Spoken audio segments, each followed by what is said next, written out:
All right, so we're going to revisit order of operations again for this week. You have some questions to do at the end of this video, and then you have a quiz that is on Thursday.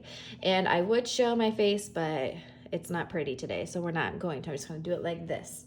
So remember, we are using this acronym to help us understand order of operations a little better. It's like a step-by-step. Remember, the P means parentheses, E is for exponents, M is for multiplication, D is for division, and with these and these, I do whatever comes first from left to right. A is for addition, and S is for subtraction. Again, I do whatever comes first from left to right. So we're going to leave that there to help us with the next few questions. The first one we're going to do is 15 minus the sum of 6 and 7. I know sum means addition, so that's why I put my little addition sign there. First thing we're going to do is look for a parentheses. Do I see a parentheses? Yep, I'm going to cover that up. 6 plus 7 is 13, and the trick that I do so I don't get confused, I always cross off whatever I used. That way I don't have to reuse it again or I get confused. So once I do that, I'm going to see what else I did not touch. I did not touch the 15 and the subtraction sign. And then I subtract, which should equal 2. All right, so remember, we do addition and subtraction, whatever comes first, left to right. Yes, I see my subtraction sign here, but the reason I do addition is because it falls under the parentheses. So if I had, let me do it again. If I had this, it would be totally different. So I'm going to do this as an example. I don't see a parentheses here. Do not see exponents. I do not see multiplication or division, but I do see addition and subtraction. The rule is whatever comes first, left to right.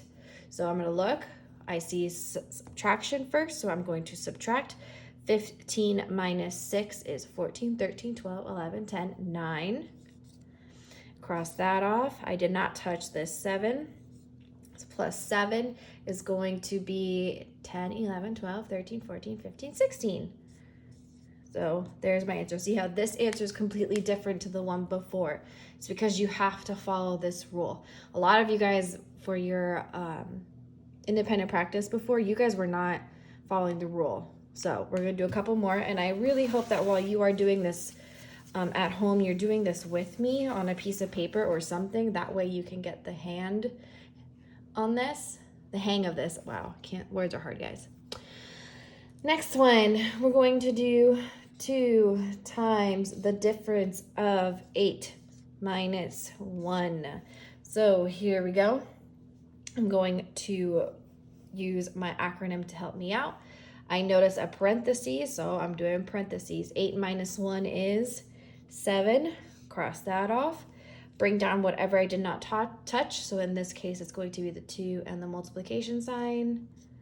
2 times 7 is 14. So that is your answer.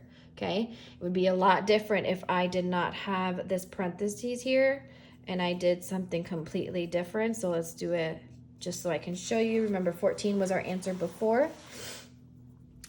So I don't see a parentheses, I don't see an exponent, I do see a multiplication sign before my subtraction. So 2 times 8 is going to be 16, minus 1 is 15. So we did not get the same answer.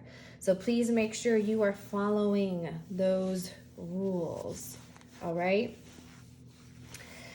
Next one, I have 6 plus 15 divided by 3. Again, parentheses. I'm going to let you guys, if you're doing this with me, try it out. I'm going to fill in the empty noise, parentheses first.